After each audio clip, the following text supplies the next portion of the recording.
My name is Lisa Schuster. I'm Programming Director here at Men Having Babies. We're so pleased to have you here this evening for our very first Advocacy and Research Forum here in Chicago. We've done it at other locations and we're very excited bringing it here to Chicago, and we hope to bring it back every year and really incorporate it as a full part of our conference.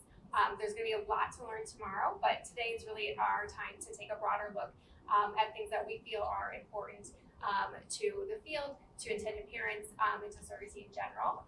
So I'm going to let our Executive Director, Ron Poole-Diane, kind of take you through what our Advocacy Research Forum is, and then tell you a little bit what we're going to talk about tonight. Great. So welcome everybody. Anybody here has been to one of our events before?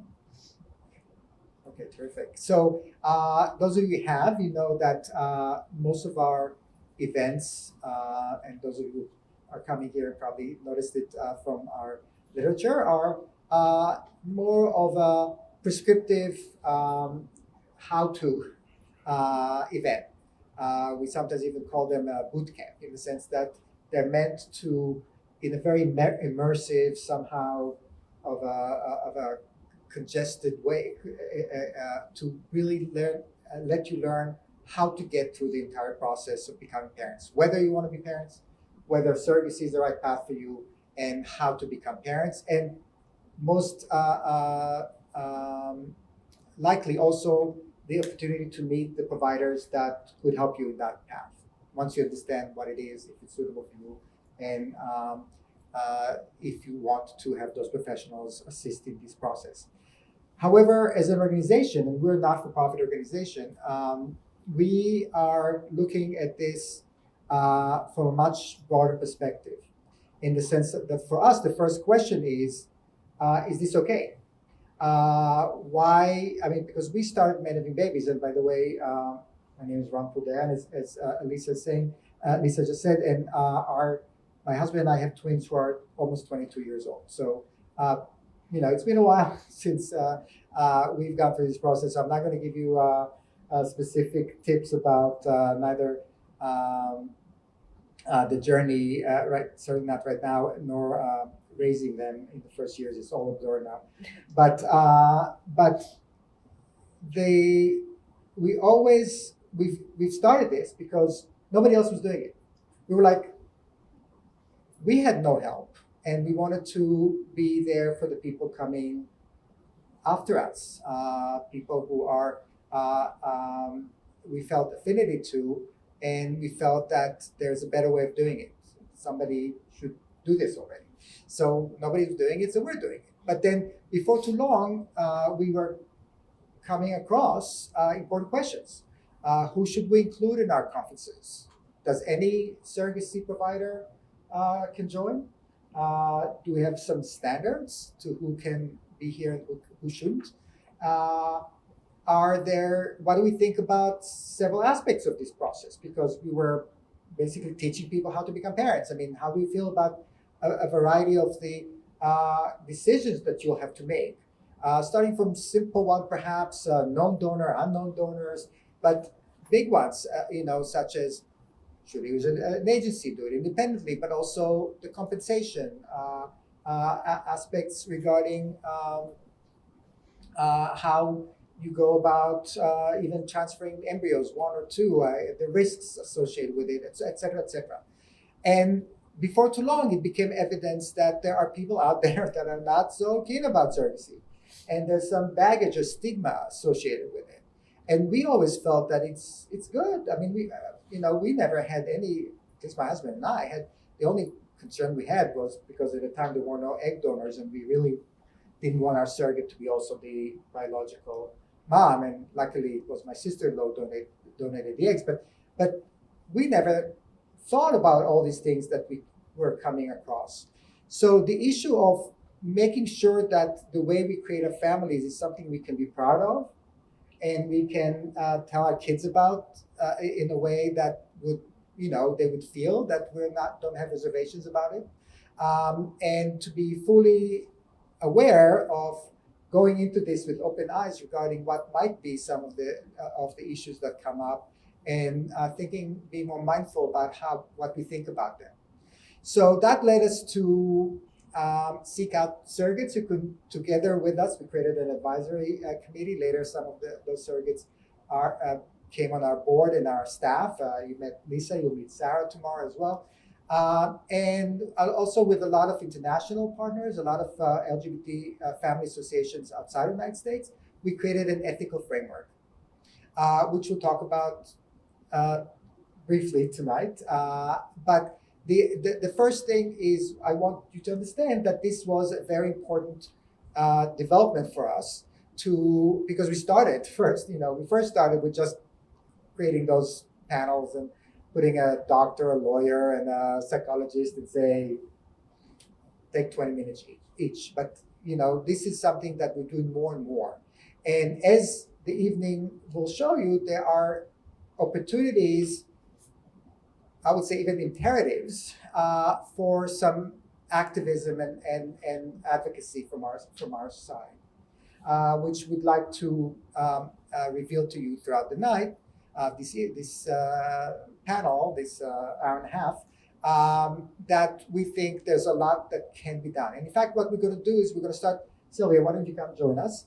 We're going to start talking about the broader issues, regarding surrogacy.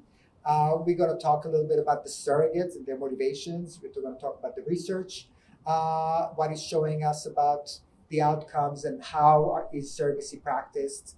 Are there standards? If so, what do they try to achieve, etc. So that first part is going to be Sylvia Schneider, Dr. Sylvia Schneider, who's a board member. She'll introduce herself in a minute.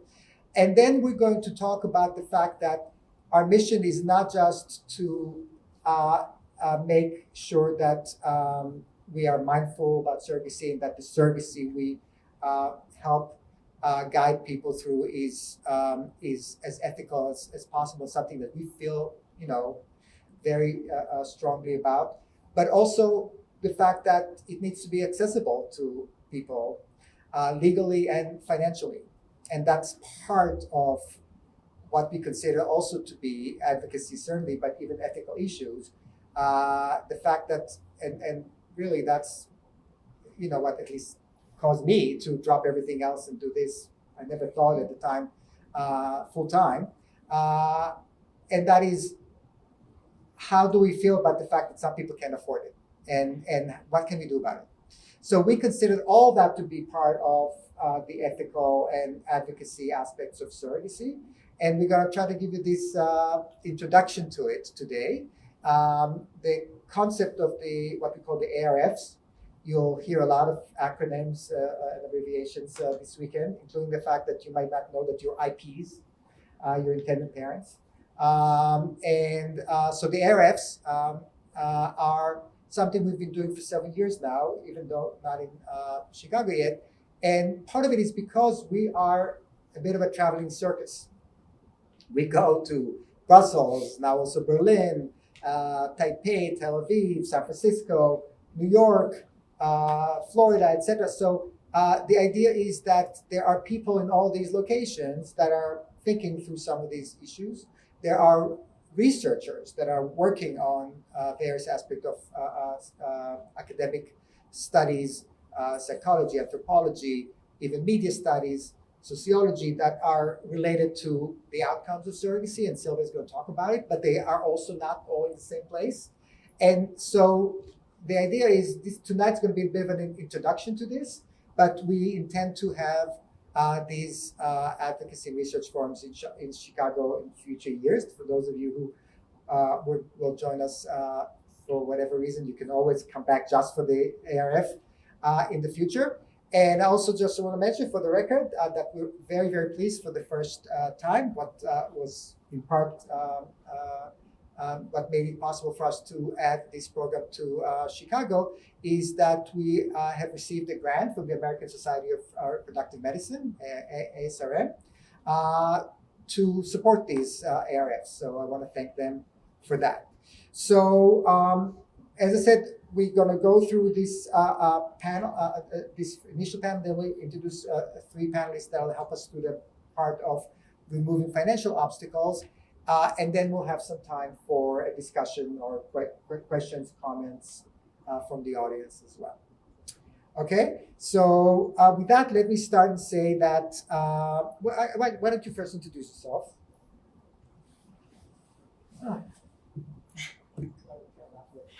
Hi, everybody. Can you hear me okay? Yeah, you can hear me.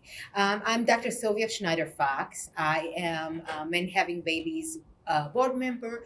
I'm also a clinical psychologist specializing in reproductive mental health, which means that for the last 25 some years, I've been working in all areas of family building, egg donation, sperm donation, surrogacy, both from the end of evaluating egg donors, surrogates, and from the end of meeting with recipients of egg donation and intended parents. Thank you. And let me just mention that Men Having Babies has a board and an advisory board, and also a couple of other committees, advisory committees, like the legal committee. We have a surrogate committee, and our board does not have agency owners or IVF doctors or clinic owners, etc., but has people who are not directly owning businesses. Or we have one who's a doctor who retired, who's now on our board, and the practitioners that we really like to know more about their perspective are in an advisory board, so they don't affect our hiring or salaries or anything like that. So we're independent of them. So as I said, the first question that I'd like us to start talking about is the ethical nature of surrogacy, and one of the first issues that we learned over the years, and we are literally doing every few months we're doing a presentation to legislators, parliamentary committees. We've done 3 presentations to 3 different parliamentary groups in the European Union. In Europe, this is a huge issue, surrogacy. Spoke to state legislators, New York, Minnesota.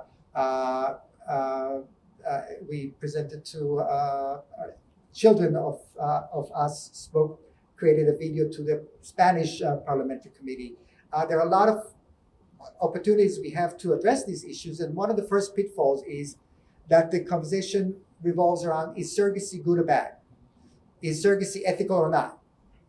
And if you just have a few hours to burn, then by all means, you can start it that way.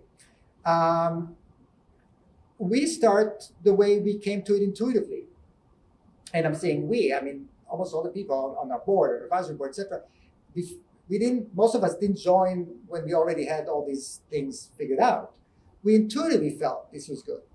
We intuitively felt that this is something that we can, really stand behind and be proud about.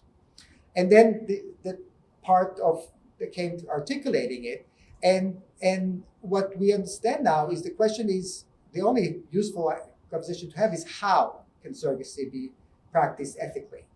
Of course, we can set standards that are so unrealistic that the reply is going to be eventually, it's probably not going to be possible to have surrogacy altogether. But that's not our experience. That's not the standards that we adhere to. But what we find to be a meaningful conversation is, what are the parameters that we should have in mind in order for surrogacy to be practiced ethically? And the question is, what would make it more ethical and not? And one of the first things is, does it cause harm to anybody? Is it something that we obviously know what we're going to gain from it? But are we stepping on somebody along the way? Does the end justify the means? So the first and foremost question is, what do we know about, is this what we said we're going to start with? What do we know about the outcome? So our anecdotal feeling was that it's good, but do we know more? What do we know? Because I know the answer already. What do we know about the outcomes and the studies about that? So when you look at psychological studies that examine are people going to be okay by practicing surrogacy? You're really interested in several groups, right? You want to make sure that your kids are going to be okay, that kids conceived and born through the help of surrogacy, that they're going to be okay, that you guys as families are going to be okay, and that the surrogates are okay, and of course that their families and their children are not harmed by the process. So there have been studies that have looked at all of these parameters, and the bottom line, the bottom line is everybody seems to be doing okay. How do we know? We know because, first of all, let's look at surrogates. Surrogates studied after the surrogacy process and their well-being examined after the surrogacy process report a high level of satisfaction, report that the process has been beneficial for them. The rate of postpartum depression that we see in surrogates is comparable, possibly even lower than that of women in the general population. And that is because surrogates are screened and typically we do not take or choose surrogates who have had a history of significant depression or depressive episodes. So actually, their postpartum depression rates are lower. Most of them report that they had a very good relationship with the intended parents that either met their expectations or exceeded their expectations. Most of them keep in touch with the intended parents after the journeys are over, just because a rapport and a warm relationship has been formed. Their children not only do not show any kind of pathology, do they not show any kind of emotional damage as a result of the surrogacy journey, but in fact they report feeling proud, feeling very positive, very content that their mothers did that. And the partners, when you look at marital satisfaction and marital and strength of marriages, those seem to be quite strong.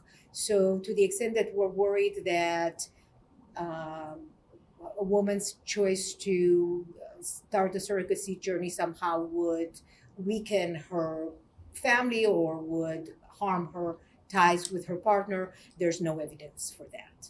So that's on the side of the surrogates. Then, if you look at the side of children conceived through surrogacy, and we have a number of studies that compare children created with the help of surrogates, comparing them to children who were conceived with the help of egg donors, comparing them to those groups to children who were conceived with the help of IVF, but eggs and sperm from the genetic parents and from the parents and carried by the mom. Two kids who have not had, whose parents have not had any kind of fertility help or third party intervention. What we see is that there's no difference between the groups. Essentially, that it doesn't matter so much where your DNA comes from, if you are related by DNA to your parents or not. It doesn't matter so much to kids who was pregnant with them and who birthed them, whether it was their mother or whether they are in a single parent family or same sex family and there was the help of a surrogate. That in the end, what really makes a difference for the child's well being is the quality and strength of attachment and relationship with the people the person who is or the people who are their parents and who raise them. So there really, we don't see any kind of ill effect of surrogacy. I will say here just in parentheses that we do not see any ill effect of children having same-sex partners, that in fact there's some evidence that daughters raised by two dads have some psychologicals and are not only as psychologically healthy as daughters raised in opposite sex families, but in fact seem to show some strengths that girls raised in heterosexual families don't seem to show. And that's, we think, because they learn skills sometimes from the dads that they may not have an opportunity to learn so much in a heterosexual family. So the kids seem to be doing okay. For when we look at you guys, at same-sex couples or gay men who have chosen to pursue surrogacy, what we see from outcome studies is that becoming parents does affect one's well-being. People do feel more connected to their community, to their family, and that overall there is a positive effect to those who end up completing these kind of journeys. Thank you. And as two things that Sylvia alluded to, which I just want to just make clear, that there are a lot of intersecting, subject matters here. Of course, the same-sex couple versus surrogacy, those are not exactly the same. So there have been a lot of studies who are looking at different aspects of these research questions. And as it turns out, part of an outcome of our first ARF, our first Advocacy and Research Forum in Belgium, is a research library that we have on our website that has every legitimate peer-reviewed study that anybody sent us in those fields. We haven't rejected any. They're all there on our website under resources. We keep adding to them, so come back if you've already been. There might be something new. And let me say that in the discussions we had, the presentations we had with parliamentary group and other opportunities where we were debating, actually once even on French TV, where people were later, the audience was able to vote who they were persuaded more at the end of the debate. Nobody ever presented evidence contrary to what we just said. They would talk with passion about how this is bad for gender role models, how this is violence against women.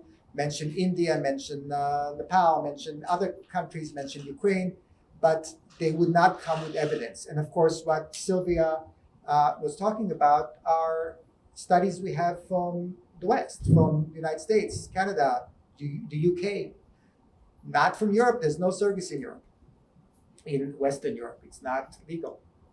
And we advocate and want, and part of our mission is to encourage more research. We think that more research is good.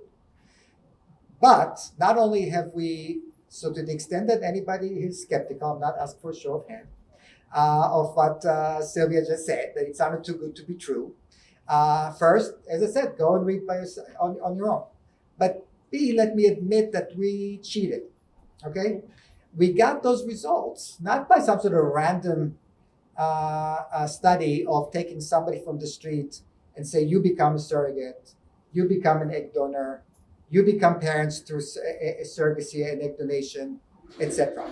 No, those are to some extent self-selecting groups, and to another extent very highly selective groups. So Sylvia, those results, as I said, don't prove that surrogacy is always good. Don't prove that IVF is always good. Don't prove that same-sex couples, parenting is always good. That's not interesting for us academically. But it is a reflection of certain practices. So it's not a coincidence. What are those practices that contribute to these outcomes? So what you're alluding to, Ron, is this idea that there are ways to practice surrogacy that make it positive. Not any kind of surrogacy would be positive, but you can practice in a way that would ensure that everybody does indeed end up okay. So how do you do that? You ensure several things. You make sure, first of all, that you select the right people. there is a misperception, and part of the stigma is that women who choose to or who end up being surrogates are poor, disenfranchised, vulnerable, women who have no other choice, who are, sort of pushed by circumstances into this. One of the practices that we follow, and when we say we, now I am talking about the United States, where any self respecting clinic, any self respecting provider will abide by ethical guidelines, many of them suggested by the American Society of Reproductive Medicine, who is the governing body of the reproductive, the fertility field. And those guidelines are very particular in ensuring that the welfare both of the surrogates and of the families they have helped create is ensured. So when you abide by those guidelines, you make sure, for example, that the surrogates are selected with great care. Some examples, the list is long and comprehensive, but I would say that, for example, they need to be within a certain age. They preferably, and most of them do, they have had at least one pregnancy so that they understand themselves and they understand what it's like to be pregnant and what it's like to give birth, so they can truly give informed consent. We make sure that they are in solid mental health, because the journey of surrogacy is not an easy one.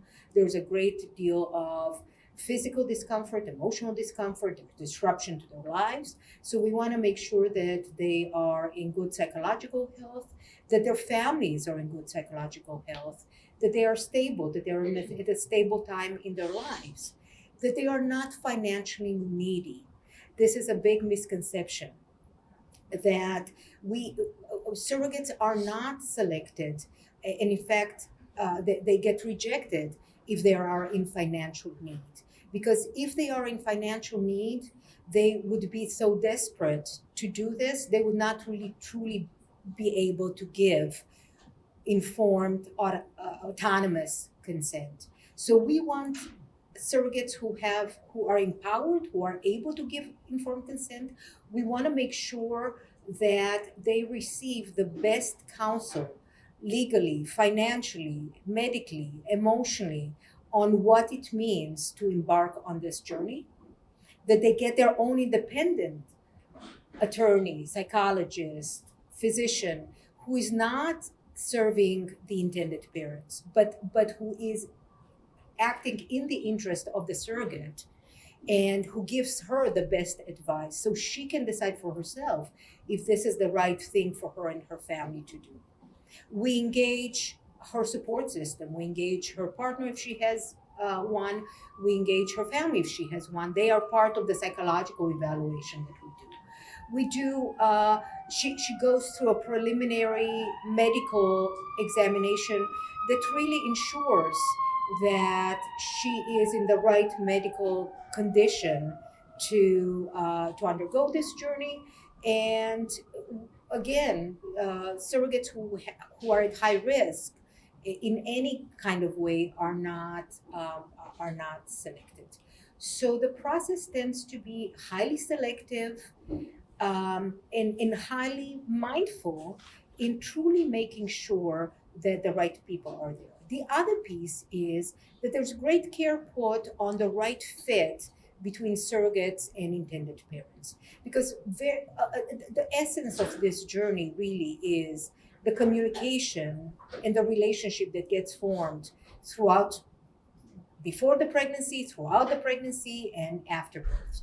So you want a good fit and a good match between parents and surrogate. You want them to all be on the same page, certainly by way of expectations in terms of what kind of medical practices do they want to follow, meaning how many embryos do they want to transfer, what their thoughts are about complications during pregnancy, dealing with complications during pregnancy, what they might want to happen after birth, that they're a good fit by way of how much communication they want. Some surrogates don't want a lot of communication throughout the pregnancy, and some intended parents don't want a lot of communication. Some want very close contact. Some want to stay in touch after birth. Some don't want to stay in touch after birth. So you really want to make sure that you get a good fit by way of expectations, and that everybody knows what they're getting into, and that there's a basic level of trust and rapport that gets created, which is why one of the guidelines is to have a joint meeting before you kind of start on this journey, to really make sure that there's a good fit, and that you start with kind of a core of a good relationship, because that's really what's going to carry you through the journey.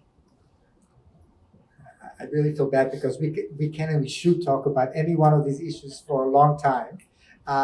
This, I warned you, is going to be a bit of an intro, a 101. We'll have time, though, to answer questions. But for the interest of moving along, let me just say that, first of all, regarding the standards, so as I said, we cheated. That's how the results are so good. But it comes down to making sure that the medical risk is minimized to the surrogate, because that is part of what makes this okay, because as I said, the end doesn't justify the means.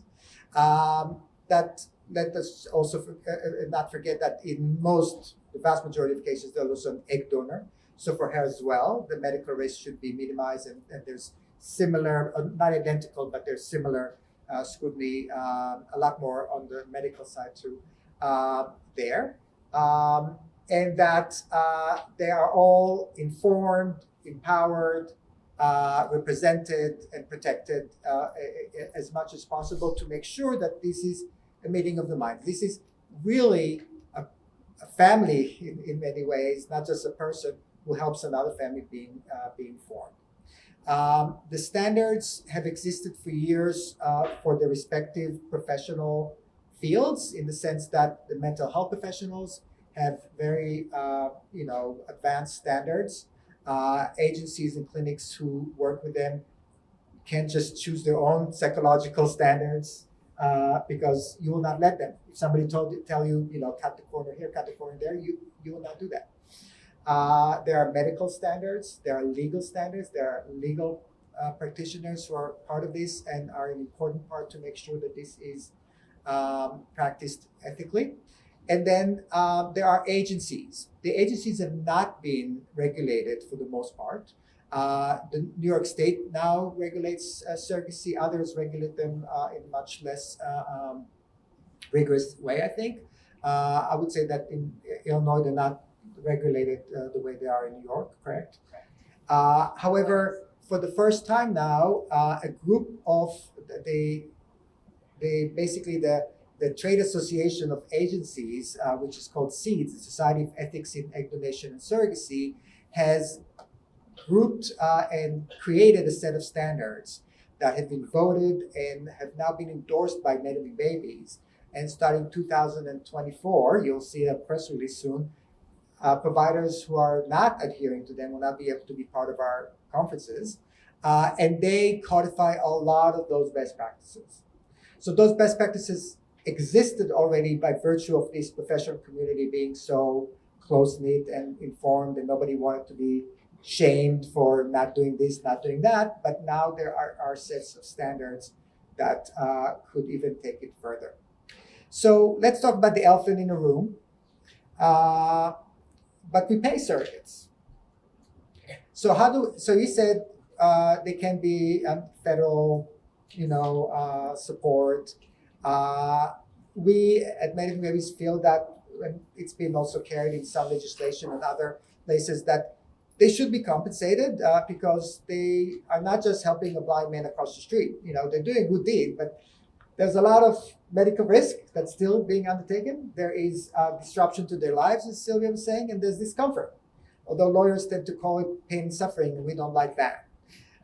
But because, quite frankly, a lot of surrogates would tell you that it's a self-selecting group in that regard too. Those who have really bad pregnancies are not choosing to be surrogates. But there's still this discomfort, no matter how much you like the other euphoric feelings of pregnancy, I'm told.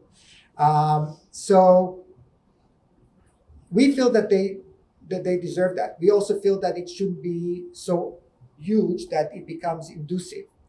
So what are the reasons surrogates would do it? I mean, it's okay to also be happy that you'll be able to take the family for a vacation or finish your college or graduate studies, whatever, with the help of that money. But what is, if they're not doing it exclusively for the money, what do we know about why surrogates are doing this?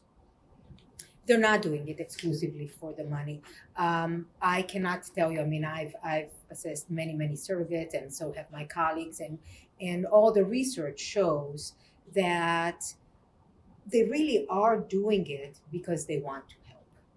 They really are doing it for altruistic reasons. And for the majority of them, when the money is a factor, frequently they would say, "This is a really nice way to help myself, but also to help someone else." Many times, the money is really quite less important than you would think. Many surrogates will do it because maybe they've known someone who has gone through some sort of fertility or family building challenge and they want to help. Sometimes they will do it because frequently they will say, I this is my way of helping. I don't have a lot of money. I'm not a philanthropist. This is something that I can do. This is something that's easy for me to do. It's something that I've enjoyed. I liked being pregnant. I liked giving birth. I'm done having my own family. Why not help someone else? They will do it many times, especially surrogates who choose to help same-sex couples, because actually they feel strongly about the ability of same-sex couples or gay men to have children. And I have heard surrogates say, "I voted with my uterus. I cannot, this is how I make a stand, that everybody should be able to have a family, even people who are not medically able to do so because they don't have a uterus." So there's a wide breadth of reasons. The most important thing to understand, though, they're doing it because they want to help you. For whatever reason, they want to help you. And this is something to remember, because it's not about the baby for them. It's about their ability to see the look on your faces when they place that baby in your arms, which is why it's so important to remember the relationship and to remember them and their motivation as you go through the journey with them. So once again, this is abbreviated. Usually we do the Mindful Look at Surrogacy panel with surrogates. So sorry, we kind of skipped some of that now, but there will be a personal stories panel tomorrow. So, and once again, the skeptics of you, and I don't want to have a show of hands again, would say, yeah, that's what they're saying. And sometimes maybe that's true. Maybe that's what they heard, or that kind of like something that they got socialized into saying. But people work out of a variety of motivations. And the fact that they are part of a surrogate community online, sometimes they've all kind of influences there, but not in the vacuum. They talk to psychologists, they talk to you. It's not a static thing. And once again, we're cheating a bit here. The fact that we're so wonderful creates that outcome. The relationship and the interaction with the prospective parents is something that could strengthen or even create a motivation that didn't exist there before. So we're not talking about, once again, some sort of something that happens on its own, but there's a dynamic here that tends to strengthen at least the seeds of positive motivation that existed there. And once again, the good agencies, the good mental health professionals, I think this entire community, and you'll get to know that this professional community that is doing that.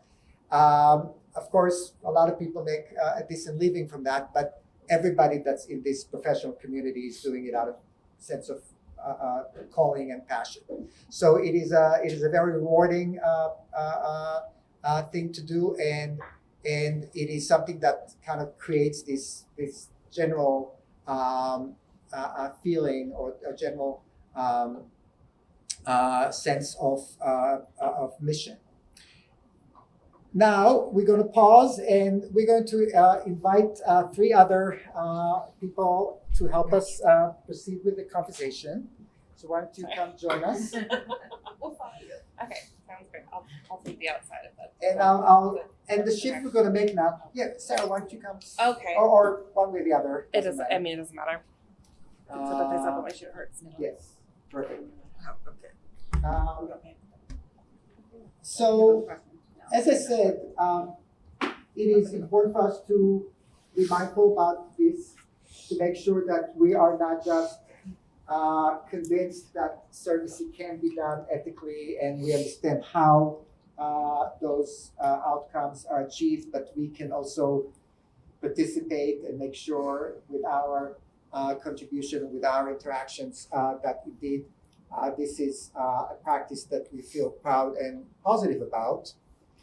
And then, as a group, we have the biggest challenge to become parents than anybody else. We'll talk about it more, of course, tomorrow. Not only are we missing some of the organs we're missing are the most expensive to compensate for. Lesbian couples have 2 uteruses, and sperm is not that hard to come by, as we all know. And certainly, as opposed to heterosexual people, we can't get pregnant, accidentally either. So all these challenges are there, and to some extent, what can we do? They will always be there to some extent. We're not saying that you should become parents. We're not saying that you become parents through surrogacy. But if you want to become parents through surrogacy, we are bothered by the fact that at least some of these costs could be eliminated. And we are wondering whether there are some of those costs, and even sometimes discriminatory pricing schemes are tolerated because of society's biases.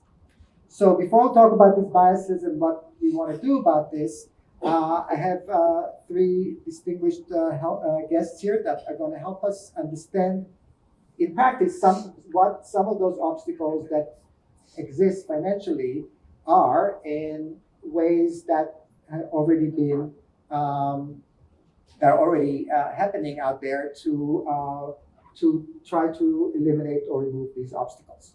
So why don't we just quickly go and introduce each one, and then we're going to start with Sarah. But why don't we just introduce everybody so they know what to expect?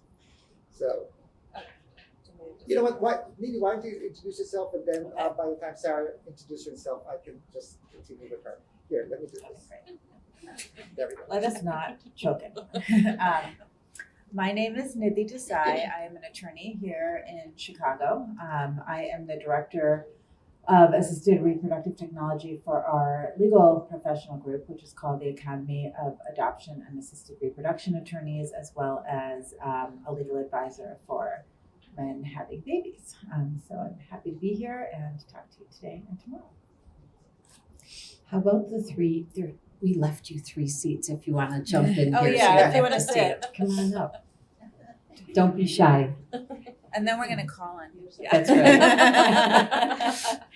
I'm Dr. Angie Beltsos. I'm a reproductive endocrinology and infertility doctor here in Chicago with Kindbody, what was Bio's Fertility, and very excited to be part of our advisory board for men having babies for several years, and very, very excited to be in our hometown for this conference.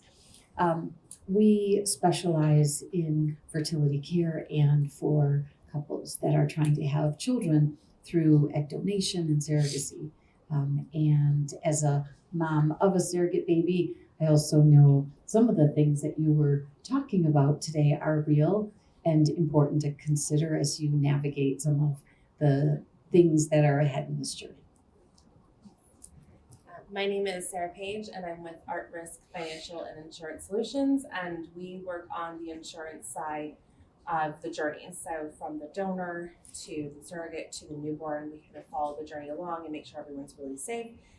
Myself, as well as Virginia Hart, who's the CEO, are part of the advisory circle as well. And very proud to be there and very proud to be here and talking with all of you. Thank you. And as Angie was saying, really some of these obstacles exist because we're surrogacy parents. Some of them exist because we're surrogacy gay parents or just gay parents. So we got all of those issues to deal with. And I'll start with you, Sarah, and why don't you talk about some of these obstacles that I think by and large are true for both heterosexual and gay men, that include costs that are you would expect perhaps to be covered but are not. Sure. So the biggest thing that we're finding is that as states are trying to be more inclusive in their legislation for infertility, that they're not. There are 20 states that offer and mandate infertility benefits in some capacity, but there's only 2 states that actually are going to be open for gay men to be able to use those benefits. So there's 18 states that don't have appropriate legislation. And even within the legislation for heterosexuals, it's the same thing. It's not for sure access to it. If you're single, you're perhaps not included inside of that. So there's a lot of discriminatory language that needs to be revamped in order to access those benefits, number one, which will come through, again, legislative efforts. The other problem too is that even with lots of companies, as companies write language, it becomes very heteronormative language, which then again can take benefits away from where you may be able to access them. A lot of our gay intended parents have come back and had to petition the companies, so your employers, to be able to access those benefits because again, the language doesn't support it. So that's one of the things we're finding time and time again and really trying to work for and to legislate for is getting that inclusive language. When we work on the infertility legislation, we bring in a lot of others into the group now. National Center for Lesbian Rights, we bring in Resolve, we have ASRM. We really try and grab it from all different perspectives so that we can make sure it is the most inclusive language that we can find. Also, in terms of the cost, there's just a lot where they may say they offer infertility benefits, but the infertility is just screening, right? To see if you are infertile and maybe perhaps some medicine. But as it sits, most of you are not infertile. So that doesn't help you, right, in the cost of the journey. When we're looking at access to programs, not many of them, it's about 40% of the ones that offer some form of a surrogacy benefit, which is great. And I love that they're starting to open that up. It might be capped at $15,000. It might be capped at $30,000. Well, in a journey that's reaching towards $100,000, it's definitely beneficial, and I'm glad it exists. But is it going to make it open for more people? Not necessarily. So the way that we're looking at this is we're really proud of what's out there right now. We know that there can be more that can be done. We know that there's more access that can be given. And part of that is looking at it also from the insurance perspective of what is the cost of covering this? And one of the things that I love in being able to be on these forums is that I get to do deep dive researches. And so in doing this, it was very interesting to find what the actual cost of IVF is to an insurance company and what it is to an employer. And it's pennies on the premium dollar, which I found very, very interesting. So I'm jazzed. I'm like, cool, I'm ready to go advocate and let's figure out how we can get this more coverage now that we have some really good research behind us with some of these infertility insurance companies. Yeah. Well, I'll help. So Sarah started talking about the fact that maybe for many of you, how many people here reside in Illinois? Okay. I should have asked, how many people do not? Okay. Well, it's a good number. We know that there are people coming from 20 states for this event, but so obviously Illinois. Lydia is going to talk about in a minute, is the only state really that already has full inclusive language for this.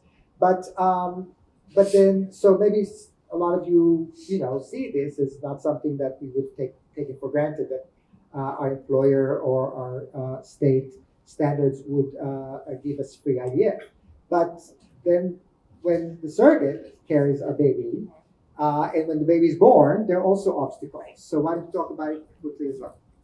Happy to do so. So this is the And, part. and tomorrow, by the way, Sarah was going to talk about it in much more length in our budgeting panel, but we just want to talk about it from the I'll do a global conceptual- perspective, conceptual conceptual perspective. Yeah, that's perfect. So this is kind of my bread and butter and what I do. So one of the things that we take a look at and is kind of that maternity insurance. And truly, most of the time, it should be covered. There shouldn't be issues, but there are. And again, it comes from not having inclusive language, having ambiguous language, allowing employers to say, oh, well, we cover maternity, but we're not going to cover this type of maternity. And they can do a carve out. So one of the things that we do is we take a look at policies in general. We also do a lot of fighting the policies. We have a huge department that's set up for actually filing grievances and filing up to the Department of Insurances to get things covered as they should be. That's the big thing. So when we're looking at it and you're looking at your gestational carrier, kind of going back to what Ron said in terms of things that you may not expect to pay for or costs that can increase your journey, that would be having to purchase insurance if hers does not cover. And I would say on my end, when we do reviews, 80% cover. However, I don't get everything, right? So if we look at it from a global perspective, approximately 35 to 40% are covering. So that means that we have, again, that 65 to 60% that are not covering, where you're going to need to purchase insurance for the gestational carrier. That's going to add cost to the journey. The other part of this that really gets left out, and I'm so thankful that Ron put it into this conversation, was newborn. And so many times we think, oh, I'm domestic, fantastic, I'm going to add the newborn to my policy, it's not going to be a problem. There's two things that can be a problem. Number one is that where does your gestational carrier reside, and does your insurance cover where she is delivering? Because again, we're working with networks, right? And not every network is going to cover every hospital. So that's something to take a look at in the forefront. The second thing, which is popping up, which is just making me so angry, is that you don't get to add the newborn to your policy and doesn't get to be covered unless you were pregnant, which is crazy. So we're seeing that language start to pop up too. Again, that becomes discriminatory. That's non-inclusive. So those are things that we're working on. We're going back and fighting that. But these are all things as your journey goes through that you may need to purchase additional insurance for that newborn. And depending on where you are, again, depends on what can be purchased, because not every insurance crosses state lines. So these are all things that as you're matching and as you are talking to the agencies and prior to getting, her medication and having the transfer, you want to make sure that you understand that financial landscape in regards to insurance, because it can heavily impact that. And if you didn't take notes, that's okay. Tomorrow we're going to cover this in a I'm here all dedicated panel about these issues. And even then, if you don't take notes, A, we have handouts, and B, at the end of the day, you'll have professionals working with you that will be able to inform you about these things. But, if you're not angry yet, I'll give you a few more reasons in a minute. But those are things that are mounting one on top of the other. And then, Nidhi, as Sarah was saying, sometimes you can legislate. And in Illinois, guess what? There is also legislation. It doesn't cover everybody. Can you try to go over, first of all, how did this law come to be, and what are the kind of arguments, and also what are the limitations of it? Sure. Okay, so this is a little bit exciting because normally I'm like the little black rain cloud in the room, and but today I get to be a little bit positive and talking specifically about our Illinois law and how it's evolved over time. And throughout this process, this is an advocacy forum, and I have always felt like as you enter into this, and it's probably no different than when you have any healthcare need, you have to become an advocate for yourself, whether it comes to insurance or providers or anything else, because if no one's going to advocate for yourself the way that you do. And so when it comes to insurance coverage in Illinois, we were one of the very first states that passed any form of coverage. And that was in 1991. And although I had nothing to do with it, my partners who have now retired were the ones who pushed the legislation through. And so we started with this idea that if you go through an IVF cycle, you would have to up to 4 completed retrievals covered, and any transfers that resulted from that would be covered as well. So in other words, if you got 10 embryos, then those 10 transfers would be covered if you did 1 embryo at a time, plus another 3 retrievals and all of their transfers. So it's pretty significant coverage, including if you have a live child, then it's an additional 2. So it could actually be like, if you had 1 IVF and had a child, then you'd have 3 in total that you're entitled to. But if you had a child on the 4th, then it might be 6. So, and that was just sort of one of the consequences of the negotiation. So what happened over time is, the very first definition of infertility was this big. And so it was the inability to have a child after intercourse for a year. Well, actually, you really qualify under that, but that's not what the legislature intended. And so then the next thing was they added, or the inability to sustain a pregnancy for people who maybe didn't have infertility related issues, but other issues that would prevent them from being able to be pregnant. But what happened this past year, and it was part of a more global effort to make some of our Illinois laws more gender neutral and more inclusive of same-sex families. So it wasn't just in the parentage forum. But now our definition of infertility is a person's inability to reproduce either as a single individual or with a partner without medical intervention. So that's not the entire definition, but that is the part of the definition that is relevant to you. And so what that means is that if you have infertility coverage, then you will have coverage for the IVF and everything up to and including the transfer into the surrogate. So the insurance is in like 3 parts. The first part is the infertility part, getting pregnant. Second part is the pregnancy. So we look at the surrogates coverage, as Sarah was saying, to see if there's coverage. And then the third is the newborn coverage, which with some amount of conversation should absolutely fall under your insurance, unless you're, like Sarah said, out of network for the actual time of the birth. So with that, I'm going to sort of add the not so great news, but the reality of it. And that is that, number one, Illinois law does not cover any employer that has less than 25 employees or anyone that is self-insured. And that's simply because they don't have regulatory authority over those big companies. So if you work for a big company, chances are you're self-insured. And that's where the advocacy comes in play. If you're working for, a Google or a big insurance company, then it's up to you to really, unfortunately, advocate for your coverage. And that might not just be because you're a same-sex couple. It would matter if you're heterosexual, same-sex, whatever. What matters is that there's no coverage at all. And so I have had clients successfully go in and say, listen, this is something that's available to other people in this state. And it's one of the reasons that I would consider working here. So that's one way to go about doing it. The other piece of it is that it is almost November, and that means it's open enrollment time.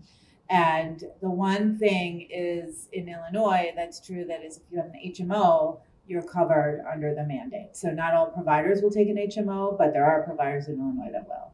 So it might be the 1 year in your entire life that it makes sense to be under that HMO, because the HMO will cover. So hopefully you would have a PPO or a less restrictive way of getting coverage.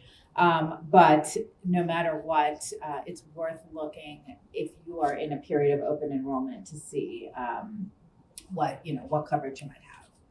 So if you are in another state that is not Illinois, then chances are you don't have coverage. And if you're in a state that has an infertility mandate, but it doesn't include the definition that I just gave you, then again, it's worth going to your employer and just saying, listen, this is a benefit that should be extended to everybody.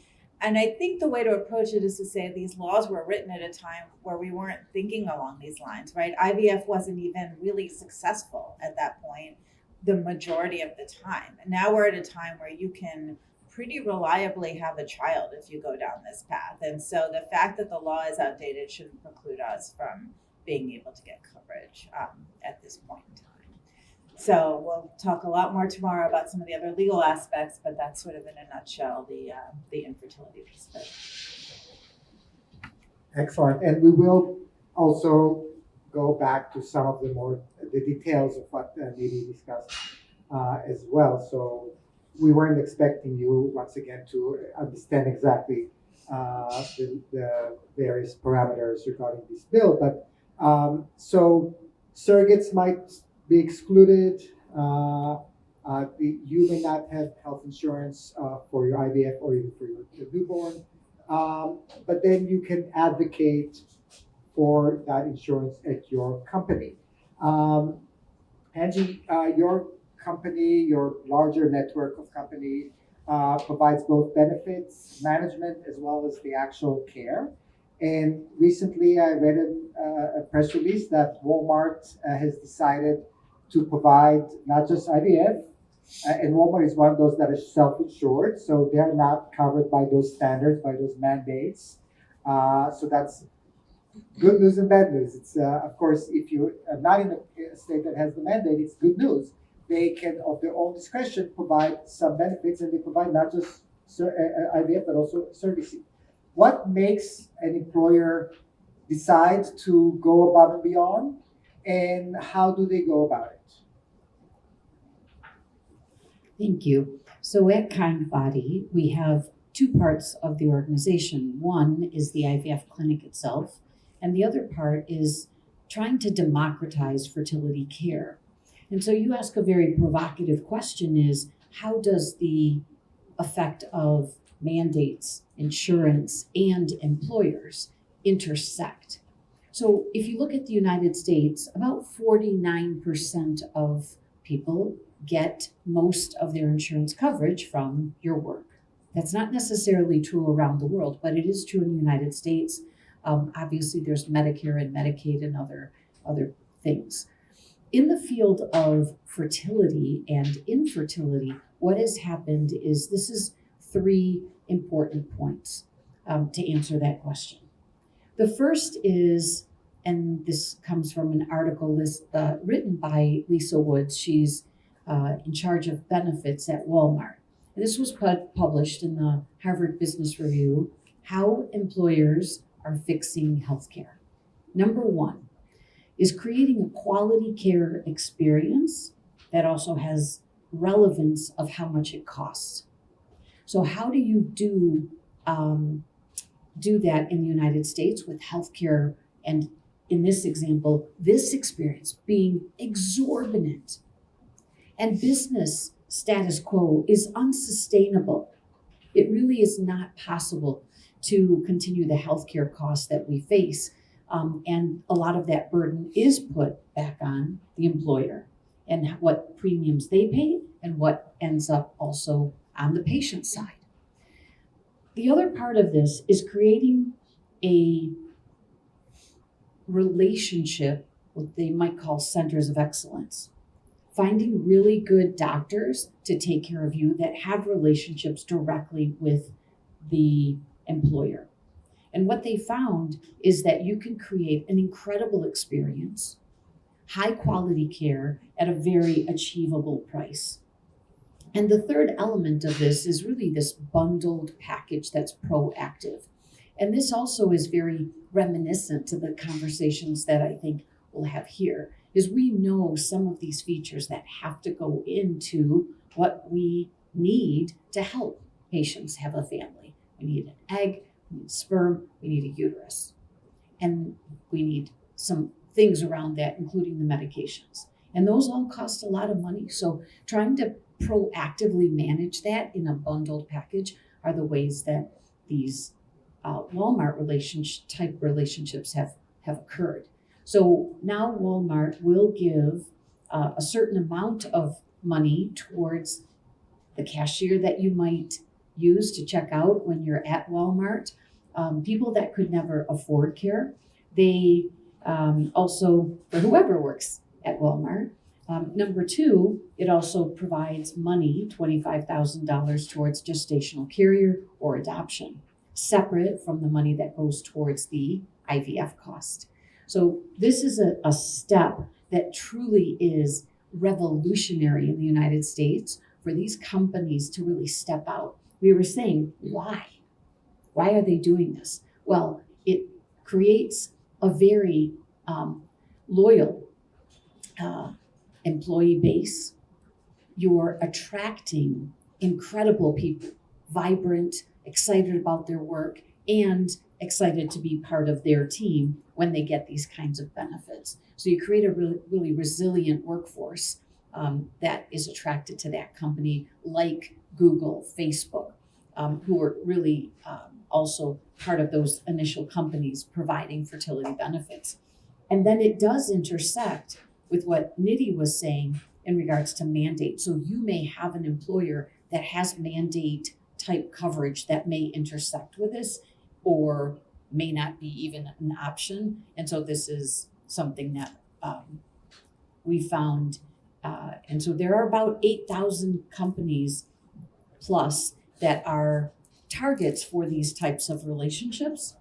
And you will see, I think, in the months and years to come, that this will now shift from being, let's say, in the hands of an insurer only to being in the hands of the employer and the employee. Wonderful. I think what's important, and correct me if I'm wrong, is not just to tap into the competitive nature of businesses and they want to retain and attract people, but also get them to understand that this is a priority. I mean, they could have decided to provide, I don't know, a hair transplant. They could have provided. There could be a variety of things they could add to their menu of benefits. And at some point, the challenge is to not just say, okay, you want to be more attractive and more, provide additional benefits, but this is the benefit that people would value or that would feel is very highly, appreciated. Yeah. Have you had that kind of feeling of maybe, can you describe the challenge of saying, not only should you provide IVF, but also provide an allowance for surrogacy? And was there any pushback about is surrogacy okay or not? Or was there any kind of conversation about the terms under which this would be done? The interesting part, I think, about diversity and inclusion is the employers like Walmart are actually very pro-family. They want, for whoever dreams of being a parent now or later, they own that space. And it isn't a want anymore. It's a must. It is something that not they want and people want, but that it's a must-have. And so it's a very interesting dialogue that's happening now with these people in the decision-making capacity. They are very engaged in whoever you are, whatever you are, and you want to be a parent, we want to help you. And so it's a shift. It's interesting. So we're not asking them, they're asking us.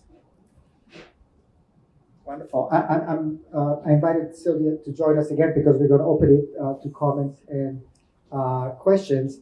But I want to first thank everybody for their contributions. But stay here. I want to bring it together in the sense that you could very easily understand how these different tracks are related. If we're able to have more states who create this precedent that says in our, in legislation, in a formal legal process, they come to realize that people who have what we probably sometimes call social infertility, or sometimes is referred to in Europe, they call it structural sterility, and that this is equal to what was considered the conventional infertility, the medical infertility. That our desire to have children is not to be discounted in any way. To say, you're a man, you're probably not going to be heartbroken if you don't have children. which is an attitude you'll encounter if you haven't already. I always say if you are a cause, that means you could have a 5K run. So you can almost imagine the 5K run of the infertility. I mean, that's the way it is, a fertility cause. It's the poor women that are infertile and they're supporting husbands. Nobody considered their husbands to be equal. I'm generalizing, but I'm talking about social perceptions that maybe that we're not to be considered childless. I felt that I was childless. I was unable to have a child. And I'm not saying every gay man feels that way. I'm not saying every man feels that way. But when I felt that way, society wasn't there considering me to be equal. So when my surrogate is pregnant, society doesn't consider that to be my pregnancy. And therefore goes after the surrogate with liens and exclusions and everything like that. Because they don't think I deserve to have a child. When I need medical intervention to create that child, they don't consider my medical intervention to be equal in social worthiness to that of medical intervention to the poor people that were infertile. They're childless. We're just trying to accessorize with a child. There's some also discriminatory pricing. There's discriminatory IRS practices. And we feel that our challenge is, and we're really focusing, this is what we call fertility equality, and we're really focusing on what we think is the core, and that is the recognition that we're as childless as anybody that is trying for 12 months or is trying and having miscarriages, and that we're not saying you should always finance everything, but whatever you give to somebody who's medically infertile, we should also be eligible for. And so I'm saying we're targeting the definition of fertility. We joined with Resolve, the National Fertility Association, and NCLR, National Center of Lesbian Rights, to create this definition that was first put into law in Illinois. It also includes another important clause there that says that we cannot be denied those benefits on the basis that the benefits really go to a surrogate or an egg donor, because at the end of the day, they're the ones who are getting the prescriptions or getting the treatment. And that was also caused in many times, always, that would be cause for denying benefits to you. And we are now working within the ASRM, the American Society for Reproductive Medicine, to change their definition, the way they define infertility, because a lot of states defer to them. And I was just told today that the practice committee in ASRM agreed to take it up. So this was as of today. There's a conference coming up, and we've been really pushing hard for that. There's the American Bar Association that has a model act there's also a lot of practitioners, legal practitioners in the field that were willing to take it up to them unless the ASRM already redefines that.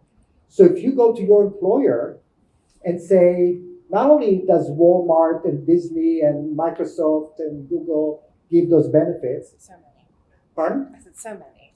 And so many, but not enough, not nearly enough, not a majority. Not only do they give those benefits, but giving those benefits is the logical conclusion, or is necessary if you follow the American Society of Reproductive Medicine. And if you follow the ABA, or if you follow this, or if you follow that. So we feel that we can create this chain reaction here that would influence both additional states as well as more and more employers. And your activism could be very, even if it's only very, very self-centered, it could help create that kind of momentum. And we have encouraged in many similar settings, and we've had people come to us, and we've helped them to try to teach them how to best advocate within their company for these outcomes. So if we each work within our own company, if we find whether there's an LGBT employee association at our company, if it's a large company, that usually is a very good conduit for that kind of advocacy.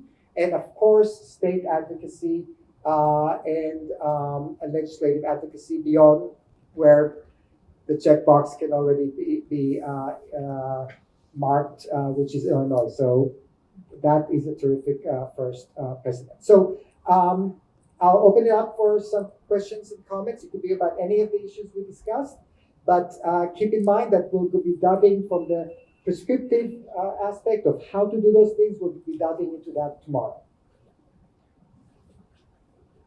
It could be a comment. It doesn't have to be a question. I have a fun fact.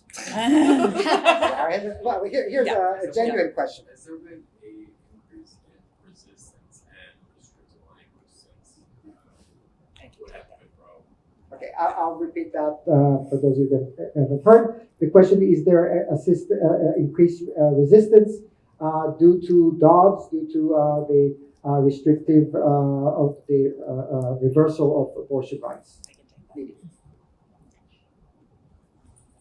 So this is definitely the first conference that I've been to post-Dobbs that hasn't been the first thing that we've talked about.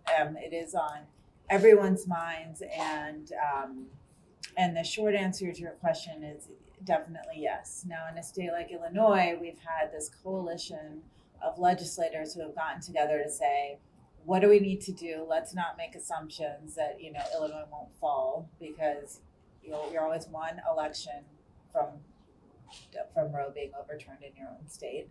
But and so that's a very happy place to be in. But for many states, yes, the reaction has been regressive. And so in states that weren't particularly progressive to start with, including many of our neighboring states, there is not only legislation to clamp down the abortion issue, but also to scale back reproductive rights and family protection for LGBTQ families. So unfortunately, the answer is yes. And we'll talk tomorrow about the legal ways to protect your families. But I think now more than any time, it's really important to take every step you can take to make sure that your family is legally secure.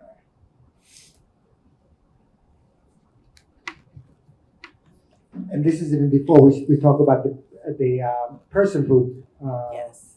laws, which are not always immediately associated with the abortion rights restrictions. But we'll talk. We had a session. We're talking about it during the medical session this time? Yeah. During the medical panel, we will address some of these aspects. Once again, most of you are probably either from Illinois or possibly states that do not have abortion restrictions, but if you do, we'll talk about that particular aspect. But thank you for the question. There are sometimes related trends.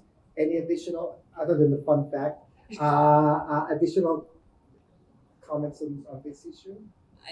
I can talk a little bit on the insurance side. So one of the things that was always carved out inside the Affordable Care Act was abortion.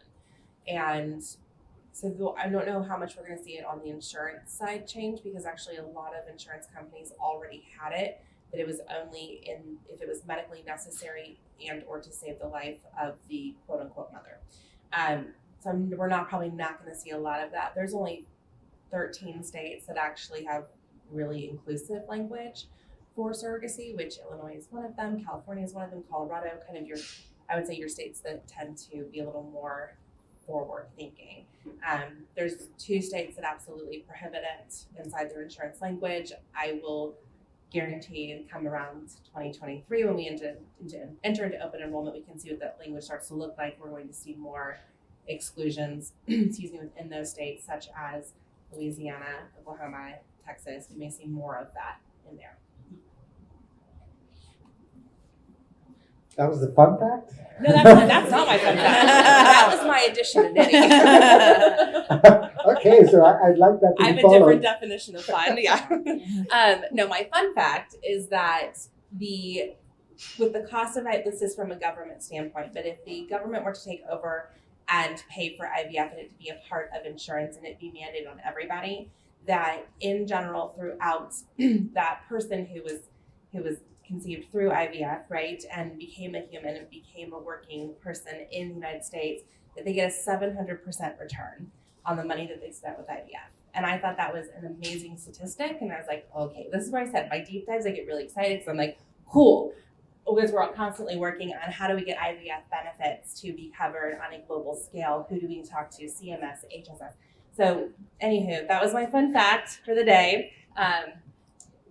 If anyone has more fun facts to share. And let me mention on the optimistic, this optimistic or positive thought that, as I mentioned before, the not so optimistic part is that if you were to try to write off any of the medical expenses associated with surrogacy, you will not be able to.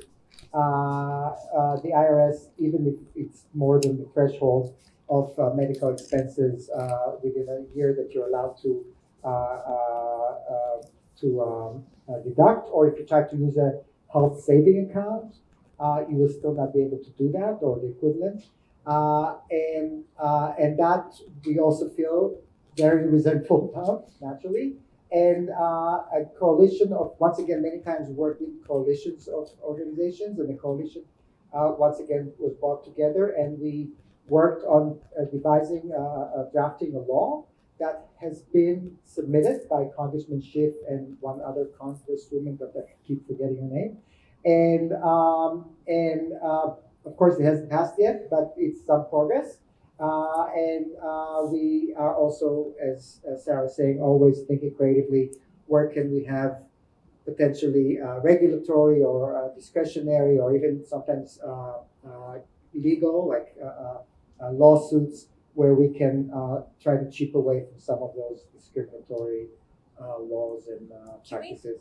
Sorry, I'm just gonna take over. It's totally fine. One of the things that we've talked about a lot is that where's the path of least resistance? How do you get these things changed?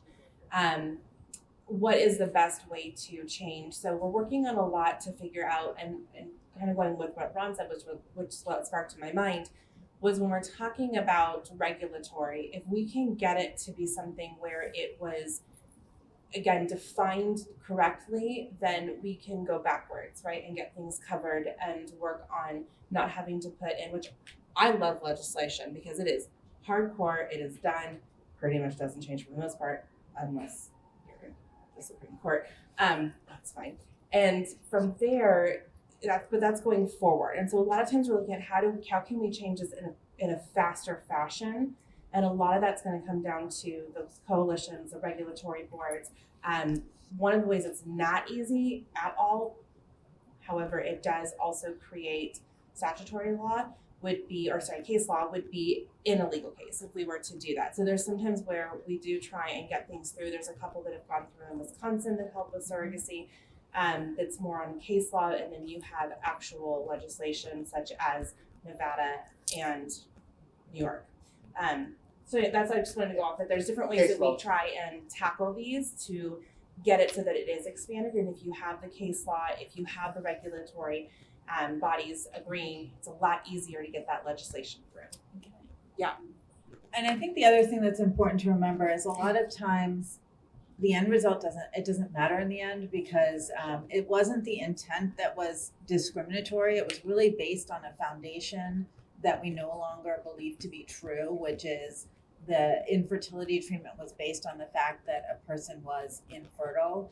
And our understanding of that has changed dramatically. I've been practicing for about 25 years, like dramatically over that time. We've been able to make changes in our legislation incrementally over time. But the effect obviously ends up being very discriminatory. So this IRS ruling that Ron was talking about, I don't think the intent of it was necessarily discriminatory. The effect of it is horribly discriminatory, because it just means that if you don't fall under that narrow definition, you can't get any of the benefits of these extraordinary costs that you're incurring. So keep on top of that. There's also a Senate bill that is addressing the same issue. And those are things we can all write to our senators and our Congress people to get those things passed. Obviously, it's hard to get anything passed right now, but But there are some things we can certainly come together on. And when you're approaching this with your employer too, if you start from the premise of, gee, we're just trying to get things up to, 2022 here, as opposed to we've been just horribly wronged over time, I have just found that to be more effective in practice, even though we're all seething inside.